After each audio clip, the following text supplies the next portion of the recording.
Hello दोस्तों, स्वागत है एक बार फिर आपका गो फॉर प्रेप की इस नई क्लास में। और आज हम जयशंकर प्रसाद जी के जीवन परिचय के बारे में जानकारी प्राप्त करेंगे।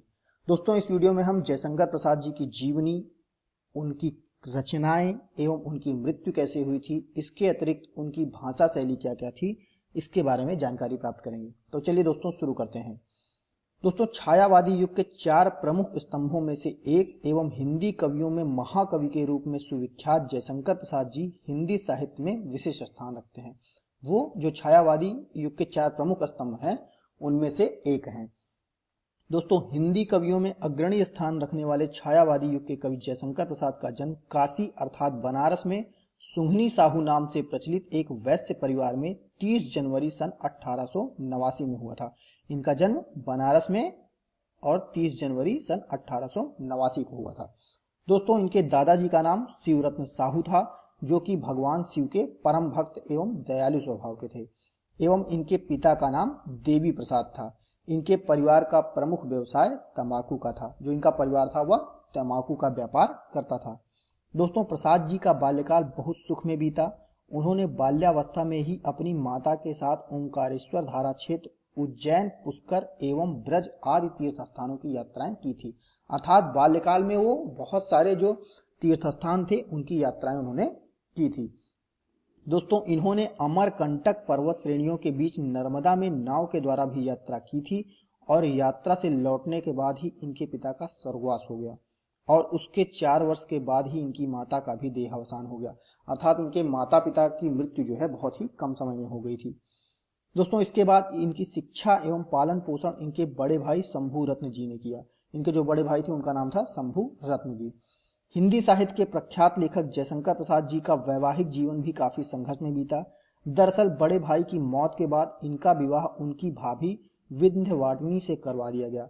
जो इनके बड़े भाई थे शंभू रत्न जी, उनकी जो विधवा थी विंध्यवाटिनी, उनसे इनका विवाह हो गया। लेकिन उनके साथ भी वे बहुत दिन नहीं रह सके, क्योंकि विंध्यवाटिनी टीबी नामक एक बीमारी से पीड़ित थी, जिसके चलते 1916 में उनकी मृत्यु हो गई। जिसके बाद वे इतने टूट गए कि उन्होंने जीवन भर अकेले रहने का ही मन बना लिया था। आइए दोस्तों, जयशंकर प्रसाद जी की शिक्षा के बारे में जानते हैं। दोस्तों, शंभू रत्न जी ने इनका दाखिला क्वींस कॉलेज में करवाया, लेकिन जब प्रसाद जी का मन वहां नहीं लगा तब उनके अध्ययन की व्यवस्था घर पर ही कराई गई। प्रसाद जी ने फारसी, हिंदी, संस्कृत, अंग्रेजी एवं उर्दू शिक्षा की प्राप्ति घरेलू स्तर पर ही की थी। वेद, पुराण, साहित्य एवं दर्शन का ज्ञान प्रसाद जी ने स्वाध्याय से ही प्राप्त किया था। इनमें काव्य सृजन के गुण बाल्यकाल से ही निहित थे। चलिए दोस्तों, जानते हैं कि जयशंकर प्रसाद की मृत्यु कैसे हुई थी।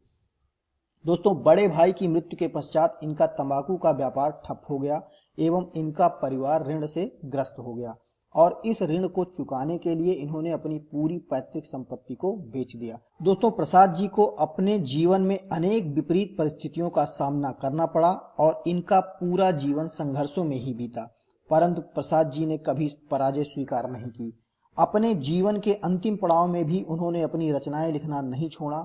उन दिनों उन्होंने अपने जीवन की सबसे प्रख्यात रचना कामायनी को लिखा। दोस्तों, ये प्रश्न बहुत महत्वपूर्ण है कि कामायनी किसकी रचना है। इसका उत्तर होगा जयशंकर प्रसाद, जिसे उन्होंने अपने आखिरी समय में लिखा था। दोस्तों, कामायनी को हिंदी साहित्य की अमर कृति माना जाता है। आपको बता दें कि उनकी रचना कामायनी में उनकी जिंदगी से जुड़े हर भाव, दुख, सुख, वैराग सभी शामिल हैं, जो कि मानवता की हर अनुभूति का एहसास करवाते हैं। दोस्तों, प्रसाद जी क्षय रोग के शिकार हो गए एवं रंज के द्वारा आपका शरीर बहुत ही दुर्बल हो गया और काशी में ही 15 नवंबर सन 1937 को उनका स्वर्गवास हो गया। अर्थात इनका जन्म स्थान और मृत्यु स्थान काशी ही है। चलिए दोस्तों, जानते हैं कि जयशंकर प्रसाद की प्रमुख रचनाएं कौन सी हैं। दोस्तों, प्रसाद जी ने हिंदी जगत को कई रचनाएं प्रदान की हैं। जयशंकर प्रसाद जी की रचनाएं एवं प्रमुख कृतियां निम्न हैं। दोस्तों, जयशंकर प्रसाद जी की प्रमुख काव्य रचनाएं जो हैं वो हैं आंसू, कामायनी, चित्राधार, लहर, झरना। जयशंकर प्रसाद के प्रमुख उपन्यास तितली, इरावती, कंकाल हैं। दोस्तों, जयशंकर प्रसाद जी के प्रमुख नाटक हैं चंद्रगुप्त, अजातशत्रु, स्कंदगुप्त, सज्जन, प्रायश्चित, जन्मेजय का नाग यज्ञ, विशाख, ध्रुव स्वामिनी। दोस्तों, ये क्वेश्चन बहुत बारी आता है कि ध्रुव स्वामिनी के लेखक कौन है, तो इसका उत्तर होगा जयशंकर प्रसाद। दोस्तों, कहानी भी इन्होंने कुछ लिखी हैं, जिनमें आंधी, छाया, इंद्रजाल, प्रतिध्वनि इनकी कहानियां हैं। दोस्तों, निबंध में काव्य कला, का नाम अग्रणी है। इसके अलावा उन्होंने कई और निबंध भी लिखे हैं, अर्थात जो जयशंकर प्रसाद जी ने निबंध लिखे हैं उसको हम काव्य कला के नाम से जानते हैं। चलिए दोस्तों जानते हैं कि जयशंकर प्रसाद जी की भाषा एवं शैली क्या थी। दोस्तों इनके साहित्य के समान ही इनकी भाषा एवं शैलियों के कई रूप देखे जा सकते हैं, अर्थात इनकी भाषा एवं शैली कोई एक नहीं थी, कई रूपों में ये विस्तृत थी। इनकी भाषा में संस्कृत के तत्सम शब्दों का बहुत अधिक प्रयोग है। भावमयता उनकी भाषा की प्रमुख विशेषता है। भावों एवं विचारों के अनुरूप ही शब्दों का चुनाव किया गया है तथा इनकी भाषा में मुहावरे एवं लोकोक्तियों का प्रयोग बिल्कुल ना के बराबर किया गया है। अर्थात है क्या कि संस्कृत के तत्सम शब्दों का बहुत प्रयोग हुआ है, लेकिन मुहावरों एवं लोकोक्तियों का प्रयोग बिल्कुल ही ना के बराबर किया गया है। इनकी जो भाषा है उनमें विदेशी शब्द भी कुछ मात्रा में दिखाई पड़ते हैं। इनकी शब्दावली जो है वो संस्कृत निष्ठ, विस्तृत एवं सहज है, अर्थात इनकी जो शब्दावली है वो संस्कृत से प्रेरित है, संस्कृत के शब्द उसमें निहित हैं और वह बहुत ही सरल है। दोस्तों प्रसाद जी की शैली को 5 भागों में बांटा जा सकता है। विचारात्मक शैली, प्रसाद जी की यह शैली चिंतनमयी एवं गंभीर है।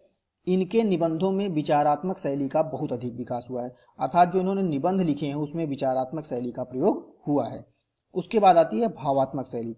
भावात्मक शैली प्रसाद जी की प्रमुख शैली थी और इनकी सभी रचनाओं में इस शैली के प्रमाण मिलते हैं। जो इन्होंने काव्य रचनाएं की हैं उनमें भावात्मक शैली का बहुत अधिक प्रयोग हुआ है। इसके बाद चित्रात्मक शैली। दोस्तों जहां जहां प्रसाद जी ने भाव के अंतर द्वंद्व का चित्रण किया है वहां पर उनकी चित्रात्मक शैली देखने को मिलती है, अर्थात इन्होंने अपनी जो रचनाएं हैं उसमें प्रकृति के कुछ चित्रों एवं रेखा चित्रों को सम्मिलित किया है और इसी शैली के प्रमाण एवं दर्शन इनकी रचनाओं में मिलते हैं। दोस्तों जयशंकर प्रसाद जी ने अनुसंधानात्मक शैली में भी कुछ रचनाएं की हैं। गवेषणात्मक विषयों पर लिखे गए जयशंकर प्रसाद के निबंधों में यह शैली पाई जाती है। गंभीर एवं विचारपूर्ण होते हुए भी इस शैली में दुरूहता नहीं है। दोस्तों इसके बाद जो लास्ट शैली इनकी थी वो थी इतिवृत्तात्मक शैली। दोस्तों प्रसाद जी के उपन्यासों में इतिवृत्तात्मक शैली के दर्शन भी होते हैं। यह शैली अधिक सरल एवं स्पष्ट है, इसमें व्यवहारिक भाषा का भी प्रयोग किया गया है। आइए दोस्तों जानते हैं कि हिंदी साहित्य में प्रसाद जी का स्थान क्या है। दोस्तों प्रसाद जी का व्यक्तित्व तो बहुमुखी प्रतिभा वाला है। वह एक कुशल कहानीकार, निबंधकार, नाटककार एवं उपन्यासकार होने के साथ साथ कवित्व गुणों के धनी व्यक्ति थे। हिंदी साहित्य से प्रसाद जी के नाम को अलग कर पाना बिल्कुल ही असंभव है। हिंदी साहित्य के लिए आपकी उपलब्धि एक युगांतकारी घटना है। युग प्रवर्तक साहित्यकार प्रसाद जी ने काव्य एवं गद्य दोनों ही विधाओं में रचनाएं करके हिंदी जगत को सशक्त एवं प्रभावशाली पत्र प्रदान किया है। इसके साथ ही उन्होंने महाकाव्यों की रचना करके आधुनिक काल में भी अपना अग्रिम स्थान ग्रहण किया है। हिंदी साहित्य में जयशंकर प्रसाद का नाम सर्वोपरि है। दोस्तों हम आशा करते हैं कि यह वीडियो आपको पसंद आया होगा और हम IAS SSC बैंक से रिलेटेड बहुत सारे क्वेश्चंस और आंसर्स अपने YouTube चैनल पर अपलोड कर रहे हैं, तो आप हमारे YouTube चैनल को सब्सक्राइब कीजिए ताकि वो जानकारी आपको जल्द से जल्द प्राप्त हो सके। इसके अलावा गवर्नमेंट एवं कॉम्पिटिटिव एग्जाम संबंधित किसी भी मटेरियल के लिए आप हमारी वेबसाइट www.goforprep.com विजिट कर सकते हैं। Thanks for watching this video.